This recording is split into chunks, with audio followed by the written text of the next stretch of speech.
21 septembre 1899. Démêlé de Louisa avec l'obéissance. Raison d'être de son état de victime. Mais qui l'aurait cru? Même si c'est elle qui a tort et que j'ai de la difficulté à m'exprimer, Dame Obéissance a pris la mouche et s'est mise à agir comme un cruel tyran, allant jusqu'à m'empêcher de voir mon aimable bien, ma seule et unique consolation. Comme on peut le voir, cette dame agit parfois comme une petite fille. Lorsqu'elle veut quelque chose et qu'elle ne l'obtient pas en demandant poliment, elle remplit alors la maison de ses cris et de ses pleurs, jusqu'à ce qu'on acquiesce à sa demande. Bravo! Je ne croyais pas que tu étais comme ça. Même si je bafouille, tu veux que j'écrive sur la charité? Oh mon Dieu, toi seul peux la rendre plus raisonnable, car c'est évident que ça ne peut continuer comme ça. Je t'en prie, obéissance, redonne-moi mon doux Jésus, ne me prive plus de la vision de mon plus grand bien. Je te promets que même en bafouillant, j'écrirai comme tu le veux. Je te demande seulement la grâce de me laisser me reposer pendant quelques jours, car mon esprit est trop petit et ne peut plus supporter d'être immergé dans ce vaste océan qu'est la charité divine, surtout parce que j'y vois plus clairement mes misères et ma laideur, et qu'en voyant l'amour de Dieu pour moi, j'ai l'impression de perdre la raison. Je sens que ma faible nature va s'écrouler, n'en pouvant plus. D'ici là, je vais m'occuper à faire d'autres écrits. Ceci dit, je poursuis avec mes pauvres écrits. Mon esprit étant occupé à faire ce que j'ai déjà mentionné, je me disais, à quoi serviront ces écrits si je ne les mets pas en pratique moi-même? Ils serviront à ma condamnation. Pendant que je réfléchissais ainsi, Jésus est venu et m'a dit, ces écrits serviront à faire connaître celui qui te parle et t'habite, et s'ils ne te servent pas à toi, ma lumière éclairera ceux qui les liront. Je ne saurais dire combien je fus mortifié à la pensée que ceux qui liraient ces écrits pourraient bénéficier des grâces qui y sont attachées, et non pas moi qui les reçois et les mets sur papier. Ces écrits ne vont-ils pas me condamner? À la seule pensée qu'ils vont tomber entre les mains d'autres personnes, mon cœur est accablé de douleur. Dans ma profonde affliction, je me disais, quelle est la raison d'être de mon état si ma condamnation doit en résulter?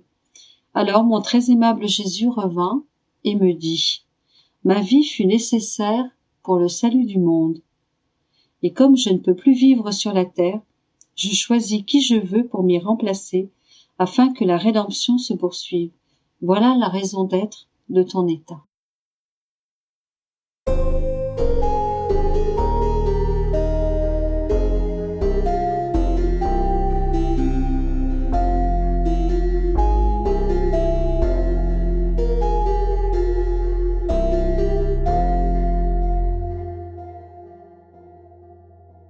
« 21 septembre 1900. La force de l'obéissance. L'obéissance doit être tout pour Louisa. Qui pourrait décrire mon affliction de rester privé de ma très chère amie la souffrance? Oui, j'admirais le prodigieux empire de la sainte obéissance, de même que la puissance que le Seigneur avait communiquée à mon confesseur, qui, par l'obéissance et par le signe de la croix, m'avait libéré d'un mal que je considérais comme grave et qui était suffisant pour me faire mourir. Malgré tout cela, je ne pouvais faire autrement que d'éprouver la douleur d'être privé d'une souffrance si bonne qui amenait Jésus béni à la pitié et attendrissait son cœur, au point que je le faisais venir presque continuellement. Lorsque notre Seigneur vint, je me suis plainte en lui disant, « Mon bien-aimé, qu'est-ce que tu m'as fait? Tu m'as fait libérer par mon confesseur. J'ai donc perdu pour le moment l'espérance de quitter la terre. D'ailleurs, pourquoi faire tant de détours? Tu peux toi-même me libérer. Pourquoi as-tu placé le confesseur entre nous? Ah, peut-être que tu n'as pas voulu me déplaire directement, n'est-ce pas? Jésus répondit. Ah, ma fille, comme tu as vite oublié que l'obéissance était tout pour moi. Je veux que l'obéissance soit tout pour toi. D'ailleurs, j'ai placé le confesseur au milieu de nous pour que tu lui accordes les mêmes soins que tu accordes à ma propre personne. Cela dit, il disparut en me laissant tout attristé. Comme elle sait faire les choses, Dame Obéissance, il faut la connaître et avoir affaire à elle pendant longtemps, et non pas seulement pendant une courte période, pour pouvoir vraiment dire qui elle est. Bravo, bravo pour Dame Obéissance. Plus on te côtoie, plus tu te fais connaître. Quant à moi, pour dire vrai, je t'admire, Je suis même contrainte à t'aimer, mais je ne peux faire autrement que de me sentir fâchée avec toi, surtout lorsque tu m'en fais voir de belles. C'est pourquoi je te prie, ô chère obéissance, d'être plus indulgente à me faire souffrir.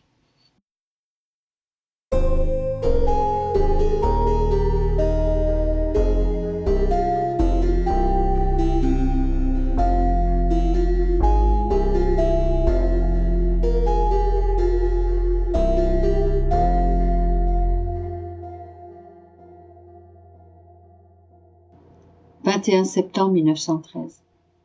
Les choses que l'âme fait avec Jésus et dans sa volonté sont comme les propres choses de Jésus en même temps que les propres choses de l'âme.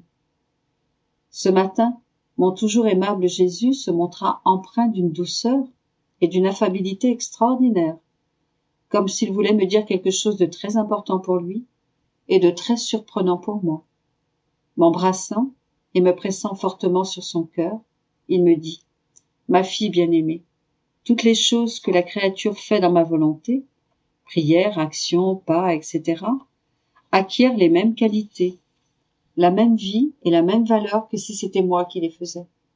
Vois, toutes les choses que j'ai faites sur la terre, prière, souffrance, travaux, demeurent opérantes et le seront éternellement pour le bien de ceux qui veulent en profiter. Ma manière d'agir diffère de celle des créatures. Disposant de la puissance créatrice, je parle et je crée, exactement comme un jour j'ai parlé, j'ai créé le soleil, lui qui donne sa lumière et sa chaleur continuellement sans jamais décroître, comme s'il était en train d'être créé. Telle était ma manière d'opérer sur la terre, puisque j'avais en moi la puissance créatrice, les prières, les actes et les travaux que je faisais, et le sang que j'ai versé, sont toujours en acte, exactement comme le soleil dans son acte continuel de donner sa lumière. Ainsi, mes prières se poursuivent, mes pas sont toujours dans l'action de courir après les âmes, et ainsi de suite. Maintenant, ma fille, écoute quelque chose de très beau, qui n'est pas encore compris par les créatures. Les choses que l'âme fait avec moi et dans ma volonté sont comme mes propres choses en même temps que les siennes. Par l'union de sa volonté avec ma volonté, ce qu'elle fait participe à ma puissance créatrice. Ces mots de Jésus me rendirent extatique et me plongèrent dans une joie que je ne pouvais contenir. Je lui dis : « Comment cela peut-il être, ô Jésus ? » Il me répondit : « Celui qui ne comprend pas cela peut dire qu'il ne me connaît pas. » Ensuite, il disparut. Je ne sais pas comment bien dire cela, mais c'est le mieux que je peux faire. Qui pourrait dire tout ce qu'il m'a fait comprendre ? Il me semble que je viens de dire des non-sens.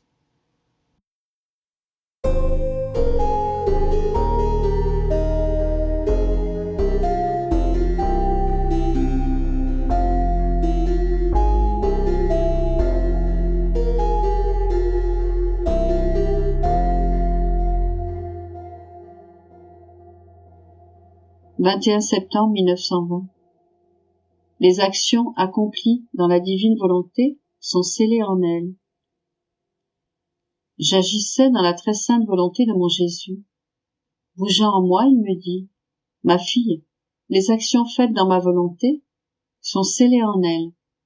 Par exemple, si l'âme prie dans ma volonté, sa prière est scellée dans ma volonté. Ainsi, l'âme reçoit le don de la prière, c'est-à-dire qu'elle n'a plus d'effort à faire pour prier. Celui qui a des yeux saints n'a pas d'effort à faire pour voir. Il voit naturellement les objets et en jouit. Mais pour celui dont l'œil est malade, regarder lui demande beaucoup d'efforts. Si l'âme souffre dans ma volonté, elle sent en elle le don de la patience. Si elle travaille dans ma volonté, elle sent en elle le don de travailler saintement. Les actions scellées dans ma volonté perdent leur faiblesse et sont affranchies de leur aspect humain. Elles sont imprégnées de vie divine.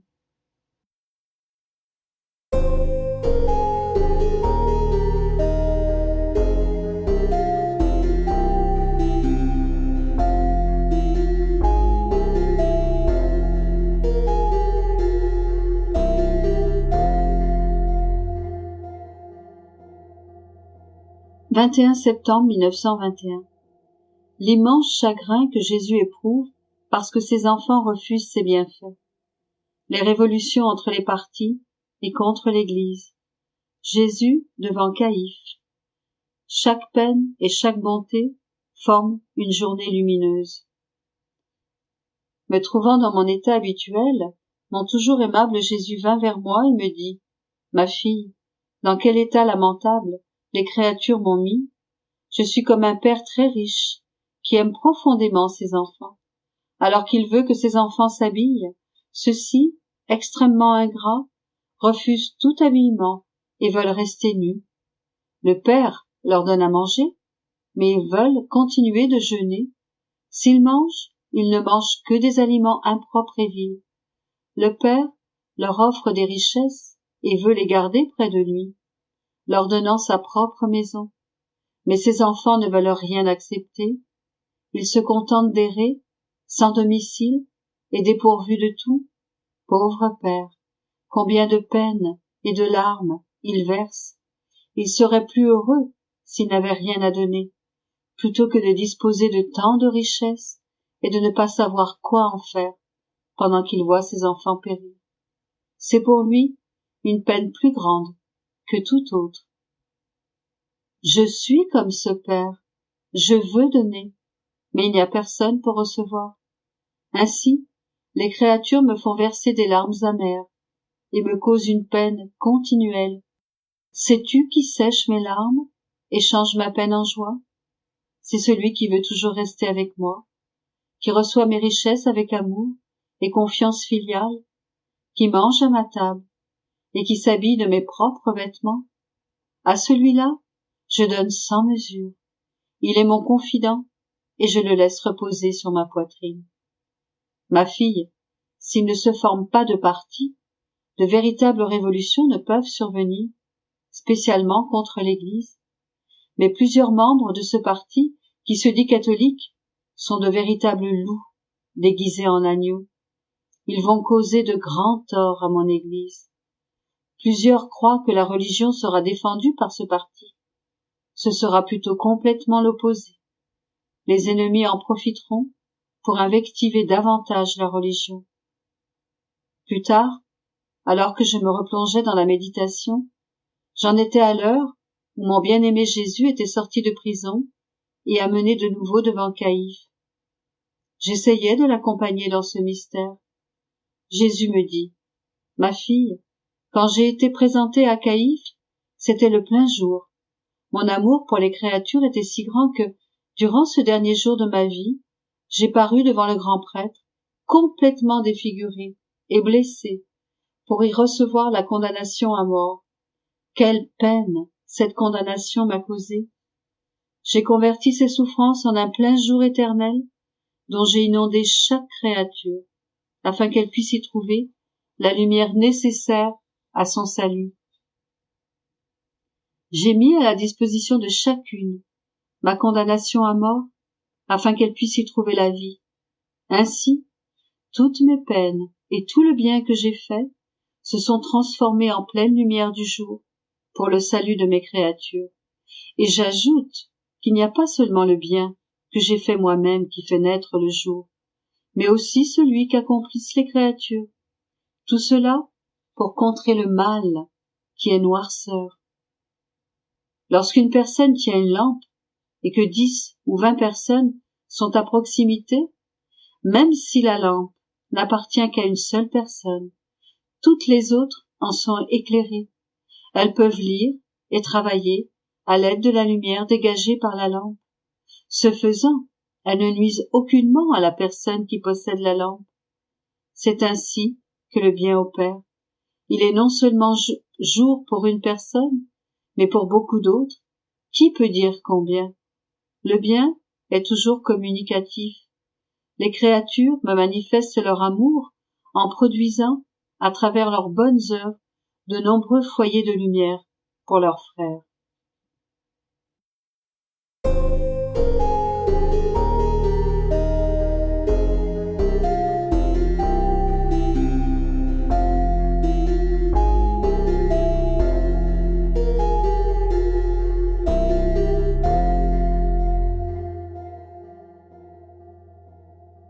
21 septembre 1923. En vue des générations futures, la fidélité de Louisa est vérifiée par l'amour, la croix et la divine volonté. J'étais remplie d'amertume à cause de la privation de mon doux Jésus. Tout semblait terminé pour moi. Je n'avais presque plus aucun espoir qu'il revienne vers sa pauvre petite exilée.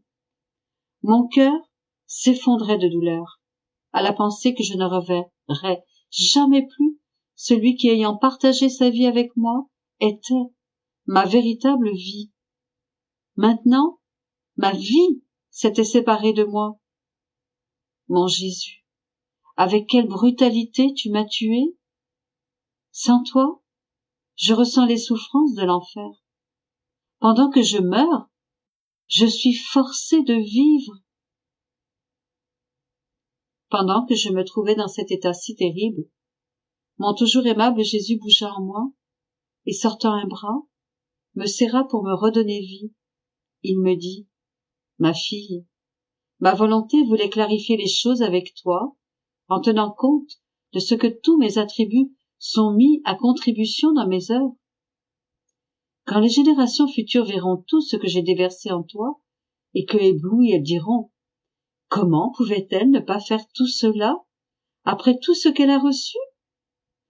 Ma justice leur montrera ce qu'elle te fit subir, et leur dira: je l'ai fait passer à travers le feu de ma justice, et je l'ai trouvé fidèle, ce qui permit à mon amour de continuer sa course.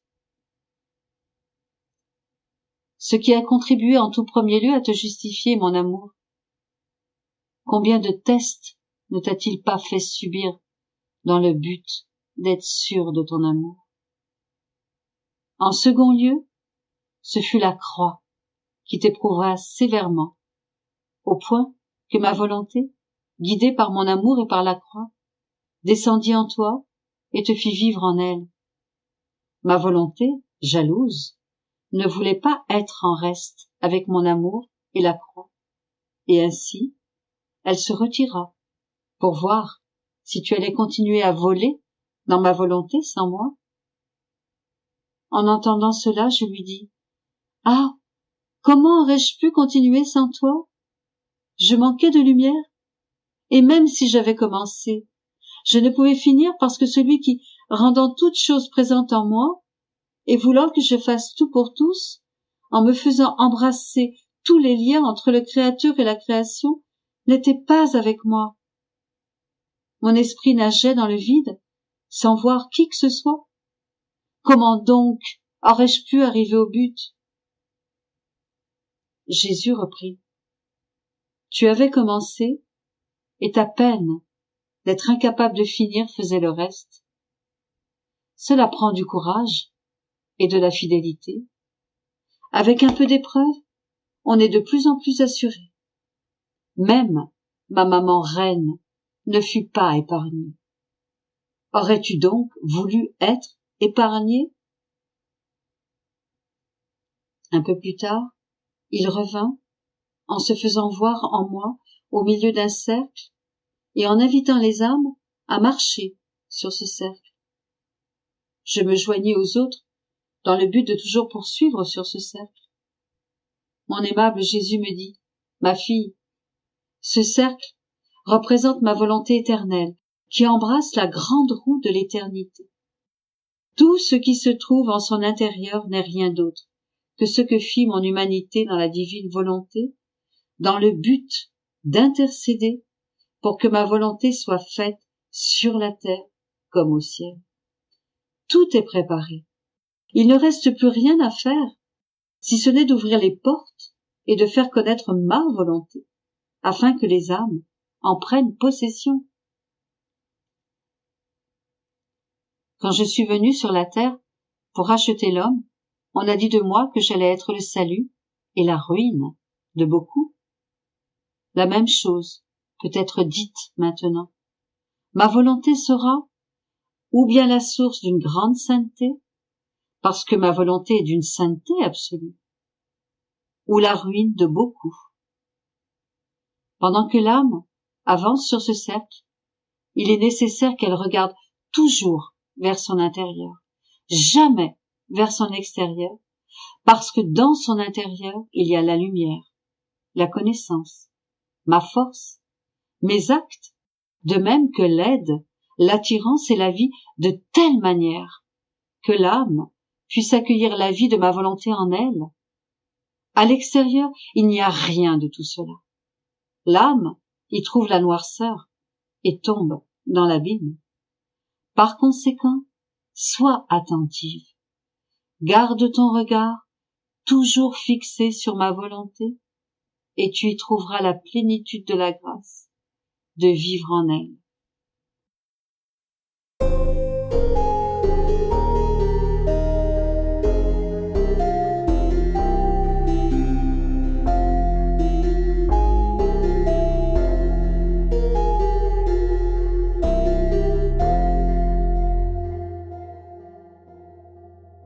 « 21 septembre 1927.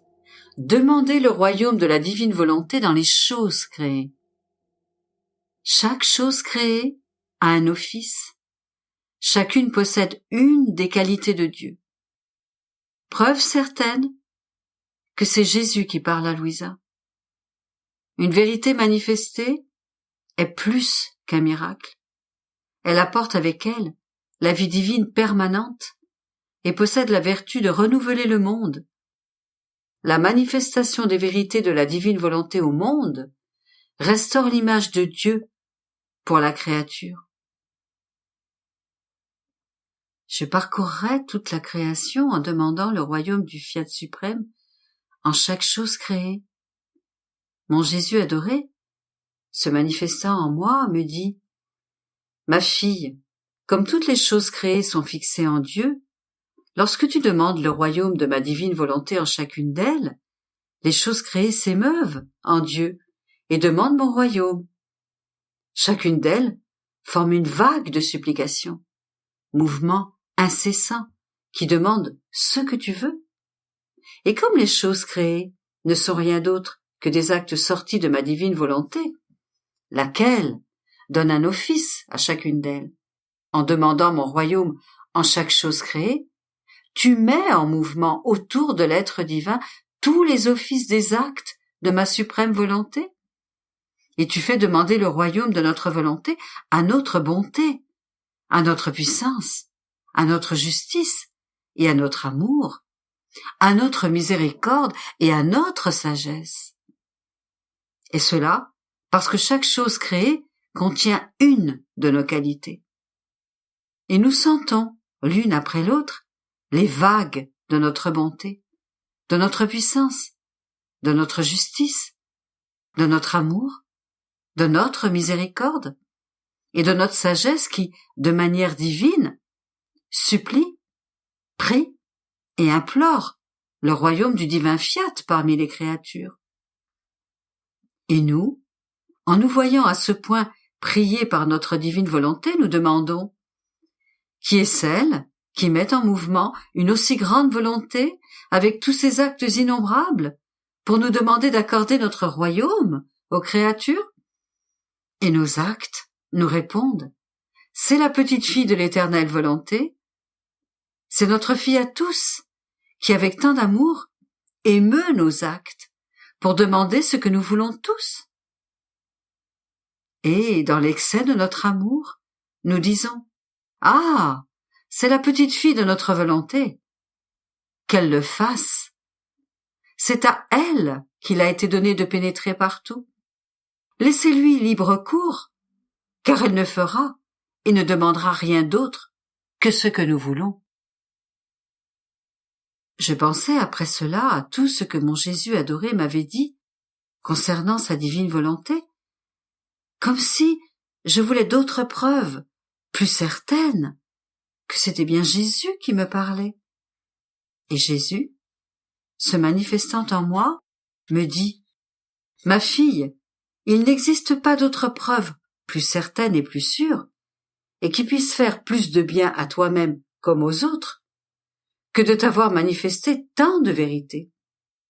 La vérité est plus qu'un miracle. Elle apporte avec elle la vie divine permanente.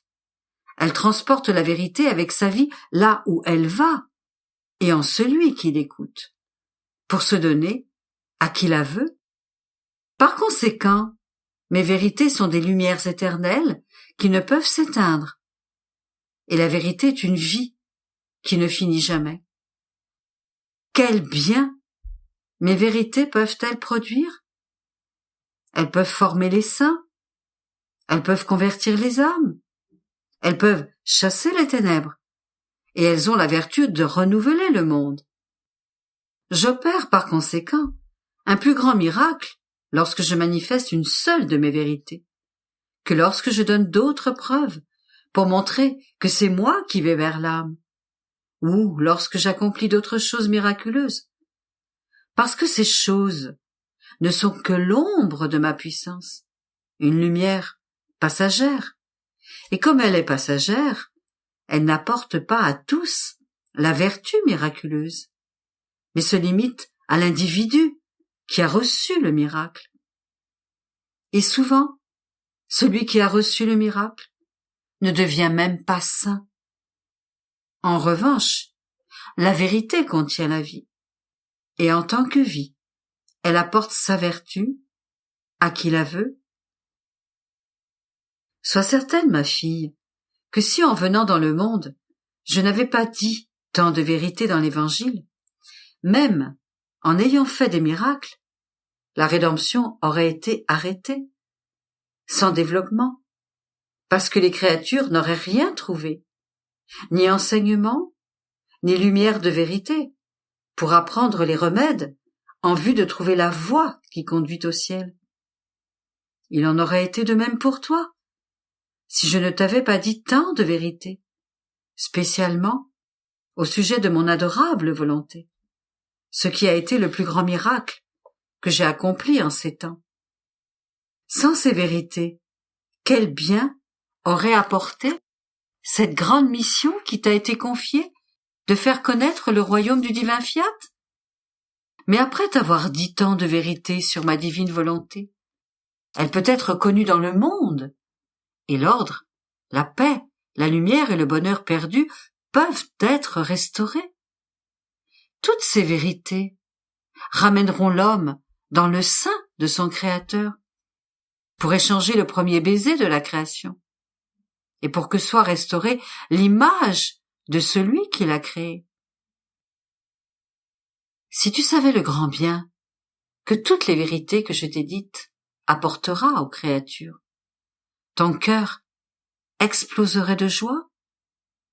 Tu n'as pas non plus à craindre que l'ennemi infernal pourrait oser te manifester une seule de ces vérités sur la divine volonté, car il tremble et fuit devant sa lumière, et chaque vérité sur ma volonté est pour lui un enfer de plus. Et parce qu'il n'a voulu ni l'aimer, ni la faire, ma volonté s'est changée pour lui en tourments qui n'auront pas de fin. Ces simples mots, volonté de Dieu, lui causent une brûlure telle qu'il provoque sa furie, et il hait cette sainte volonté qui le tourmente plus que l'enfer. Tu peux donc être sûr que la volonté de Dieu et l'ennemi infernal ne seront jamais en accord, ni ensemble, ni près l'un de l'autre.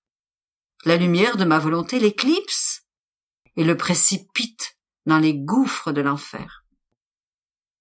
Par conséquent, je te recommande de ne pas perdre une seule vérité, ni un simple mot concernant ma divine volonté, car tout doit servir à compléter la chaîne des miracles éternels, à faire connaître le royaume de ma divine volonté, et à rendre aux créatures leur bonheur perdu.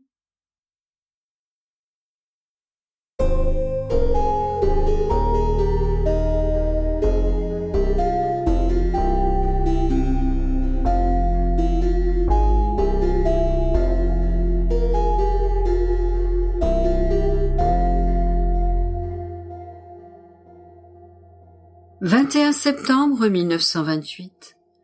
Comment Dieu a toujours donné à l'homme depuis le commencement de la création. Le siège de la volonté humaine. Valeur des actes accomplis dans la volonté. Exemple du soleil. Je continuais ma ronde dans la création pour tenir compagnie à toutes les œuvres du divin fiat. Et comme j'étais en sa compagnie, combien je me sentais riche et en possession de toutes choses. Il me semblait que tout m'appartenait, car la divine volonté me donnait tout. Et en faisant ma ronde dans la création, je recevais tout. Et mon doux Jésus, en sortant de moi, me dit « Oh, qu'elle est riche et qu'elle règne, la petite fille de ma divine volonté, au milieu de nos œuvres. Elles sont si nombreuses qu'elle ne peut les embrasser toutes. Et nous, charmés de la voir au milieu de nos œuvres, nous redisons sans cesse « Tout est à toi, nous avons tout créé pour toi, pour te voir riche, belle et régnante. Et toi, reprenant cette compétition avec nous, tu nous dis « Combien de belles œuvres je possède, que je peux vous donner. Toutes vos œuvres sont miennes, et je vous les redonne, dans vos bras, comme gloire et triomphe de vos ouvrages. Depuis le moment où nous avons créé la création, nous avons toujours donné à l'homme, sans jamais cesser, alors qu'il ne nous donnait rien. Et s'il essayait de nous donner quelque chose, c'était des choses extérieures à nous, pauvres et indignes de nous. Mais lorsque notre divine volonté sera reconnue, et que la créature viendra vivre en elle, elle prendra possession de nos œuvres. Alors, nous cesserons de donner, car nous avons déjà tant donné, qu'elle ne sera pas capable de tout embrasser. La créature commencera alors à donner à son Créateur, et elle ne nous donnera pas des choses extérieures et indignes de nous, mais nos propres œuvres, les fruits de nos propres ouvrages. Oh, comme nous nous sentirons glorifiés, aimés et honorés. Ainsi, la connaissance de notre divin fiat, le retour de sa vie au sein des créatures, ouvrira la compétition entre le Créateur et la créature. Elle pourra nous donner, et nous pourrons la laisser posséder. Ce sera le retour de nos œuvres en notre sein. Par conséquent, que ton envol dans notre divin fiat soit continuel, afin que nous puissions tout te donner, et que tu puisses tout nous donner. De plus, celle qui vit dans notre volonté vit de lumière, et par la puissance de sa lumière, notre volonté a la vertu d'abattre tous les maux, d'enlever la vie à toutes les passions, et de dissiper les ténèbres. Ainsi, par sa lumière, la divine volonté a la vertu de rendre la créature incapable de faire et de recevoir aucun mal. Qui pourra jamais entrer en guerre contre la lumière? Personne. Qui pourrait dire « Je peux empêcher le passage de la lumière » ? Personne. Et si quelqu'un tentait de le faire, la lumière se moquerait de lui, et avec sa vertu triomphante, elle le revêtirait et passerait par-dessus, par-dessous et tout autour de lui. Et en se riant de lui, tout en poursuivant sa course, elle le maintiendrait sous son pouvoir et sa pression de lumière, à moins qu'il n'aille se cacher dans quelques abysses de ténèbres. N'est-ce pas ce que fait le soleil? C'est bien plus encore ce que fait le soleil de ma volonté. Et l'âme, qui vit dans cette lumière, ne fait rien d'autre qu'étendre la capacité de son intelligence pour être capable de recevoir plus de lumière. Ainsi, chaque acte accompli dans mon divin fiat forme, avec sa lumière, le vide dans l'esprit humain, afin de pouvoir communiquer une lumière plus grande et plus forte. Je pensais après cela à la façon dont le royaume du fiat suprême pourrait venir. Et mon doux Jésus ajouta « Ma fille, toute chose dans mes mains peut être un moyen d'obtenir l'intention que ma divine volonté soit connue et règne parmi les créatures. J'agirai comme un roi qui veut qu'une cité se soumette à son règne. Il en fait le siège. Il leur fait toucher les choses de leurs propres mains. Et s'ils ne se rendent pas, il les fera mourir de faim. Et lorsque le peuple voit qu'il lui manque les moyens de subsistance, il se rend. Alors, le roi lève le siège. Il entre en maître dans la cité. Il fournit tous les moyens de subsistance, de façon surabondante. Il organise des fêtes et des réjouissances. Il rend ce peuple heureux. C'est ce que je vais faire. Je vais faire le siège de la volonté humaine. Je vais envenimer et détruire tout ce qui sert à la nourrir. Et par conséquent, il y aura de nombreux châtiments, qui ne seront que le siège que je ferai de tout ce qui est humain, de sorte que, épuisés et désillusionnés, ils sentiront le besoin de faire régner parmi eux mon divin fiat. Et dès que je verrai qu'ils le désirent, je prendrai le commandement. Je leur fournirai tout en abondance, et je les rendrai heureux. Toi, par conséquent, ne t'inquiète pas, je connais la manière de disposer tous les événements pour obtenir l'intention. Je pensais ensuite à la grande valeur de nos actes accomplis dans le divin fiat, une valeur telle qu'un seul acte peut s'étendre à tous. Et mon doux Jésus, se manifestant en moi, me dit : « Ma fille, le soleil donne sa lumière à toute créature avec un seul éclat de lumière, de sorte que, au même instant, et avec un seul acte, il éclaire son regard, sa bouche, je sais pas, tout, et il n'a pas à répéter son acte de lumière pour chaque membre de la créature, car un seul acte de lumière est suffisant pour tous, de sorte que chaque membre et chaque objet puisse avoir sa lumière à lui. C'est la même chose pour les actes accomplis dans ma divine volonté. Comme ils sont enfants de la lumière de ma divine volonté, elle peut d'un seul acte faire de la lumière pour tous. Elle peut s'étendre partout, car c'est une vertu et une propriété que la lumière de mon divin fiat possède en lui-même, de pouvoir avec un seul acte donner de la lumière à tous. Et s'il existe une différence quelconque, elle est en celui qui la reçoit. Celui qui est disposé prend le bien de la lumière et il en profite. Celui qui n'est pas disposé, même s'il se sent lui-même rempli de lumière, ne prend pas le bien qu'elle contient. C'est ce qui se passe avec le soleil, qui donne sa lumière à tous. Et personne ne peut dire « il ne me donne pas sa lumière ». Et comme tous peuvent la recevoir comme il leur plaît, elle ne provoque pas de jalousie. Cependant, il peut y avoir une grande différence. Certains utilisent la lumière pour travailler, et ils obtiennent un profit. D'autres jouissent de la lumière, et restent oisifs, sans rien gagner.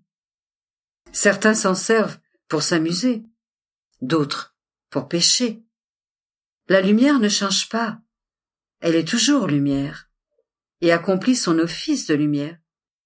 Mais tous ceux qui la reçoivent n'en retirent pas un profit, ni ne l'utilisent de la même manière. Telle est ma divine volonté, et les actes accomplis en elle. Ils sont toujours lumière, mais ceux qui profitent de cette lumière sont ceux qui y sont disposés.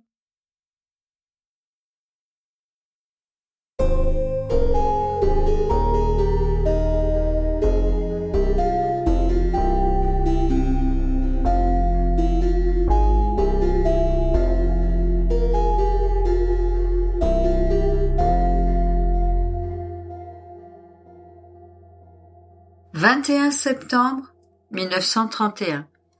Comment la divine volonté forme le jour dans l'acte de la créature, et comment, en faisant sa volonté, elle forme les chemins vers la sortie, les pas douloureux, les nuits de veille. Je suivais mes actes dans le divin vouloir, et je priais mon très grand bien Jésus de faire se lever en chacun de mes actes le soleil de la divine volonté, afin que je puisse lui donner avec chaque acte l'amour, l'hommage et la gloire. Soleil qui formerait pour lui, en chacun de mes actes, un jour de lumière divine, d'amour et de profonde adoration, en communiquant ce jour dans mon acte par sa volonté. Oh, comme je voudrais dire en chacun de mes actes, qu'ils soient grands ou petits, je fais un jour pour Jésus, afin de l'aimer plus. Je pensais cela lorsque mon bien-aimé Jésus me dit, répétant sa petite visite habituelle dans mon âme, « Ma fille, ma divine volonté est le jour véritable pour la créature. Mais afin de former ce jour, ma volonté doit être appelée dans l'acte de la créature, afin de se placer dans l'acte pour faire se lever son divin jour. Et elle possède la vertu de changer l'acte, la parole, le pas, les joies et les souffrances, en jours des plus splendides et des plus enchanteurs, de sorte que ma volonté attend, alors que la créature sort de son sommeil, d'être appelée à former en elle son jour d'action. Et comme ma volonté est pure lumière, elle n'est pas adaptée à travailler dans l'acte obscur de la volonté humaine, et change l'acte en jour pour former son splendide plein jour des actions héroïques et divines, avec un ordre et une beauté dignes seulement de sa vertu vivifiante et opérante. L'on peut dire que ma volonté attend derrière les portes de l'acte de la créature, comme le soleil derrière les fenêtres des chambres, qui, bien que la lumière soit abondante à l'extérieur, reste dans l'obscurité, parce que les portes ne sont pas encore ouvertes. Ainsi, bien que ma divine volonté soit la lumière qui éclaire tout, l'acte humain est toujours obscur si le jour de ma volonté n'est pas appelé à se lever en lui. Par conséquent, appelle ma volonté à se lever en chacun de tes actes, si tu veux qu'elle forme en toi son jour magnifique, et que je puisse trouver en toi et en chacun de tes actes mes journées d'amour qui m'entourent de joie et de délices pour me faire répéter. Mes délices sont d'être avec les enfants de ma divine volonté. Je passerai mes jours heureux en toi, non dans la nuit malheureuse de ta volonté humaine, mais dans le séjour de pleine lumière et la paix éternelle de mon céleste pays. Ah oui, je le répète, je suis heureux dans la créature.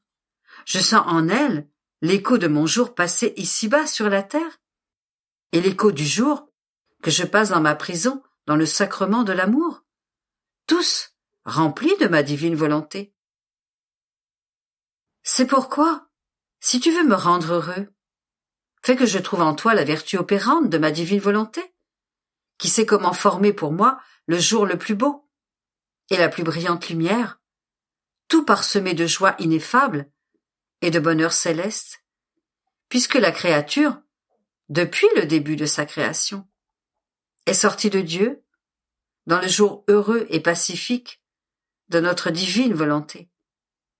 En elle, tout était lumière, plein midi, à l'intérieur comme à l'extérieur, en son cœur, devant ses yeux, par-dessus sa tête, et même sous ses pas. Elle voyait et sentait la vie palpitante de ma sainte volonté, qui, lorsqu'elle la tenait immergée dans la plénitude de la lumière et du bonheur, lui fermait toutes les voies et les pas du malheur humain. Et c'est la créature qui, en faisant sa volonté humaine, forme les sorties, les voies malheureuses, les pas douloureux, la nuit oppressive, faite non de repos, mais de veille des passions, des agitations et des tourments.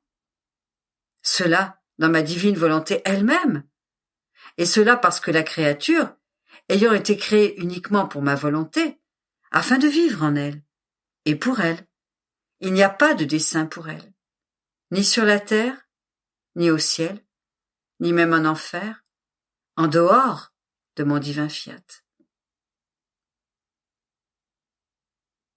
C'est pourquoi la créature, qui vit dans ma divine volonté, ferme ses sorties, que chacun de ses actes en elle supprime les voies du malheur qu'elle a formées, fait disparaître les pas douloureux, étouffe la nuit, et le repos vient qui met un terme à tous ces maux. Alors, mon vouloir lui-même, qui voit que la créature veut vivre en lui la caresse, la met en fait et l'aide à supprimer ses voies de sortie. Il ferme les portes de ses maux, parce que nous ne voulons pas et nous n'aimons pas que la créature soit malheureuse, car cela nous déshonore et forme sa douleur et la nôtre. Nous voulons par conséquent la voir heureuse, et de notre bonheur même. Oh, comme il est douloureux pour notre cœur paternel de posséder d'immenses richesses, des joies infinies, et de voir nos enfants dans notre propre maison, c'est-à-dire notre propre volonté, dans la pauvreté, le jeûne et le malheur.